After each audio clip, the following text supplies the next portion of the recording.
Notice ले रही होगी।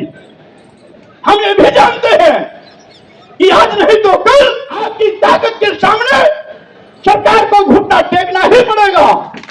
अभी तो हमारी वार्निंग है।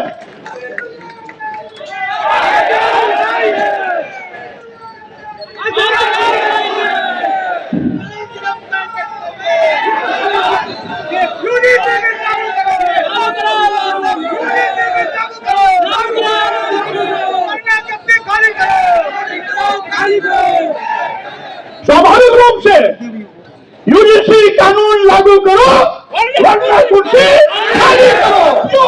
इसकी शुरुआत भी देश के सबसे बड़े प्रदेश उत्तर प्रदेश से होनी चाहिए।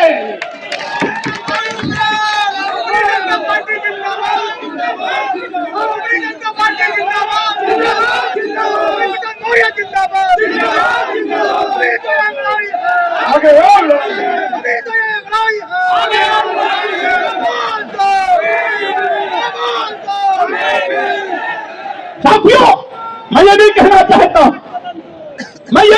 चाहता हूं, ये मुट्ठी भर लोग 90% पर रोक तो करना चाहते हैं, वोट तो लेना चाहते हैं 90, लेकिन इस 90% लोगों को पैरों तले रोक कर सत्ता में जाने की इनकी कोशिश आज पूरी होने वाली नहीं है। हमारे आज ये सभी सम्मानित साथियों से मेरा निवेदन है, कसम खा के जाना, संकल्प लेके जाना, जो भी यूजीसी का विरोध कर रहा है, जब चुनाव के समय आपके दरवाजे पर आते हैं, इनको बैग वापस कर देना है, अपने यहां बैठाने की भी गलती मत करना।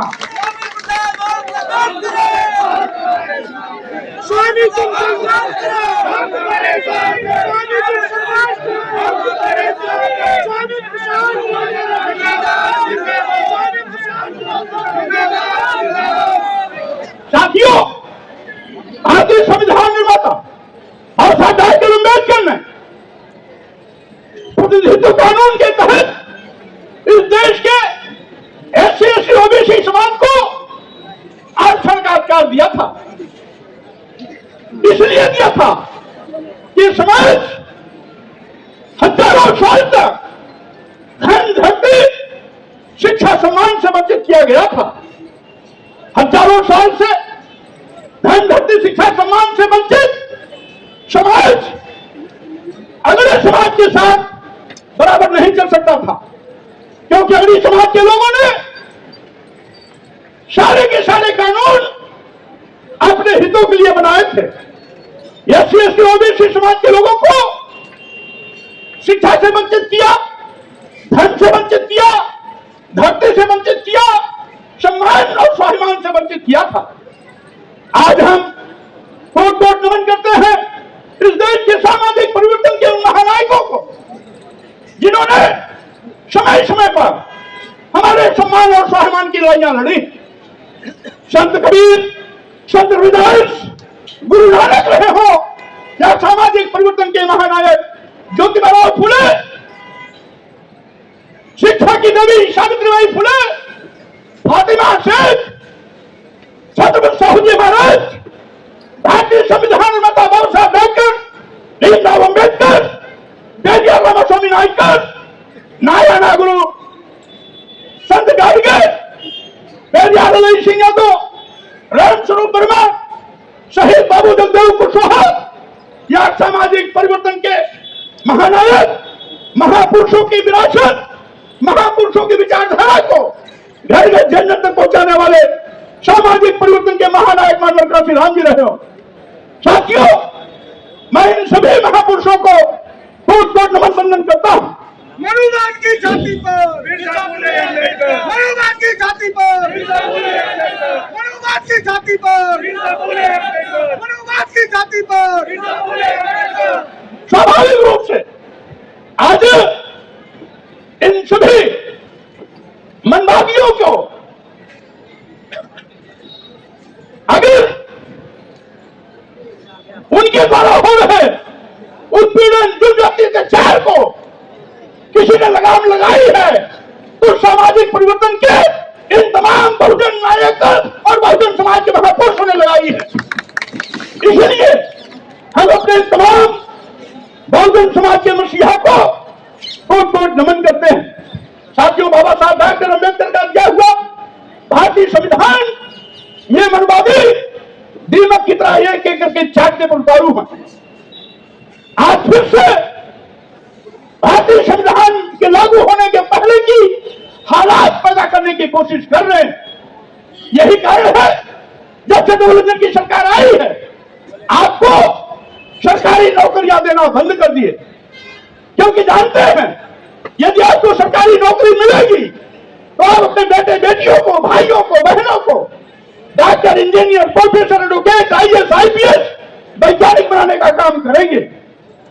ये एससी ओबीसी समाज के नौजवान IAS, IPS, doctor, advocate, professor, वैज्ञानिक न बन पाए, इसलिए आपको सरकारी नौकरियों से वंचित करने का काम कर रहे हैं।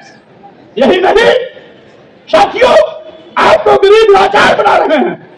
जिस तरीके से इस देश में सरकार ने एक गरीबों की लंबी फौज बनाई है, आज बदहाली का हालत यह है कि देश के 80 करोड़ लोग की जिंदगी 5 किलो 10 किलो चावल पे आके अटक गई है।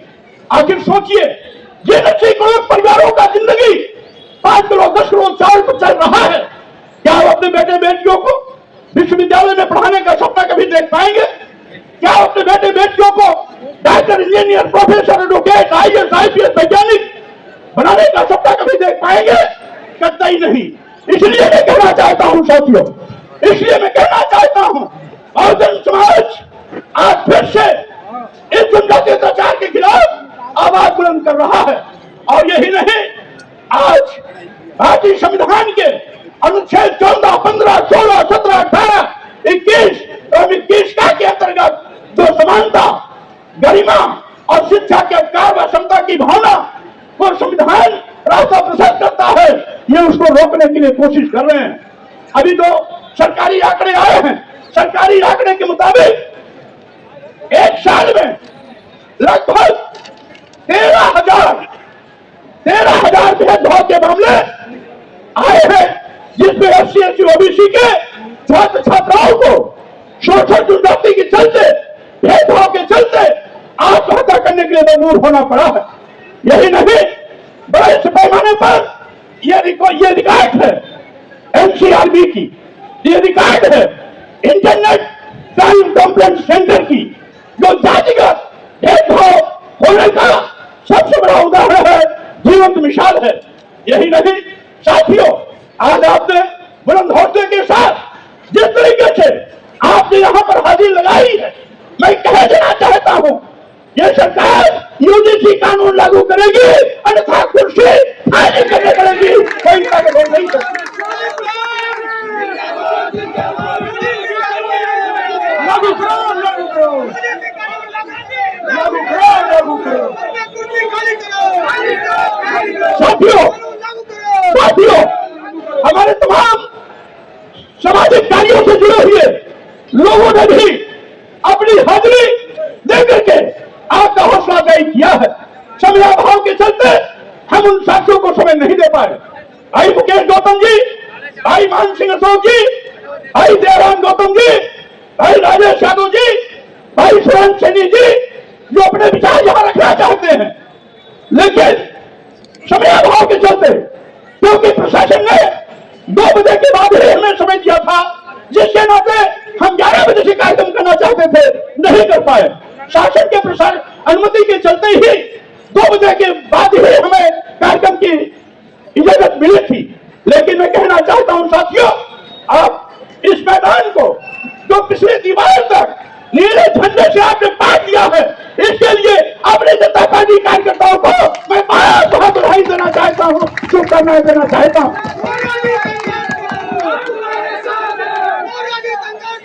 हम आपके साथ आगे और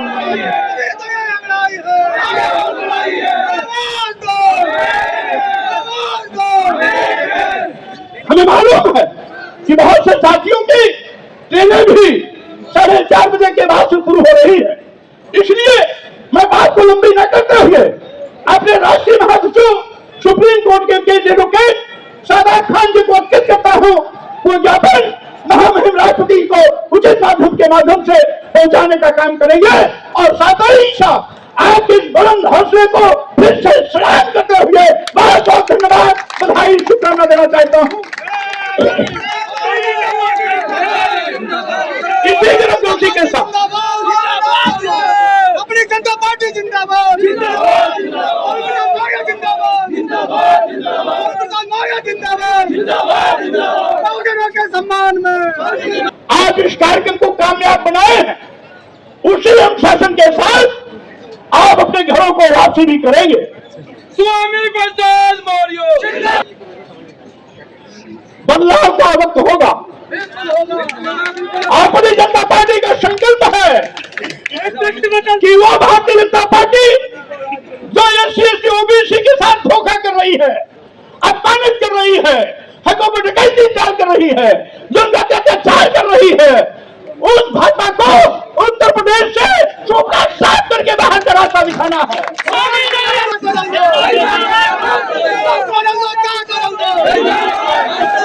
जनता पार्टी जिंदाबाद, अपनी जनता पार्टी जिंदाबाद। साथियों, एक नारा लेके जाना, 2027 को गठिया के रखना। हम नारा देंगे, उत्तर प्रदेश बचाना है, उत्तर प्रदेश बचाना है। यानी उत्तर प्रदेश बचाना है कब? उत्तर प्रदेश बचाना है, बचाना है, उत्तर प्रदेश बचाना है, उत्तर प्रदेश बचाना है। इन्हीं शब्दों के साथ आप सभी साथियों को बहुत बहुत धन्यवाद देते हुए अपनी बात को विराम देता हूँ। दोनों हाथ उठाकर, झंडे उठाकर आपको अपना उस नारे में ताकत लगाएंगे। जिसकी जितनी संख्या भारी, जिसकी जितनी संख्या भारी, ताकत बदल दो, ताज बदल दो, ताकत बदल दो, ताज बदल दो। जो संविधान से खिलवाड़ करेगा, जो संविधान से खिलवाड़ करेगा, इन्हीं शब्दों के साथ हम अपने साथियों से कहेंगे वो नारेबाजी कराएं। और साथ ही साथ हम अपने महापुरुषों के सम्मान में 60 में अंतिम में एक नारा लगा दिया, जिसकी जितनी संख्या वाली उसकी भागीदारी। अब सम्मिलित रूप से एक हम बोलेंगे, आप भी रिपीट करेंगे। जो बोलेंगे बोलेंगे, जो नहीं बोल पाएंगे झंडा उठा देंगे। जय भीम, जय भीम, जय भीम, जय भीम।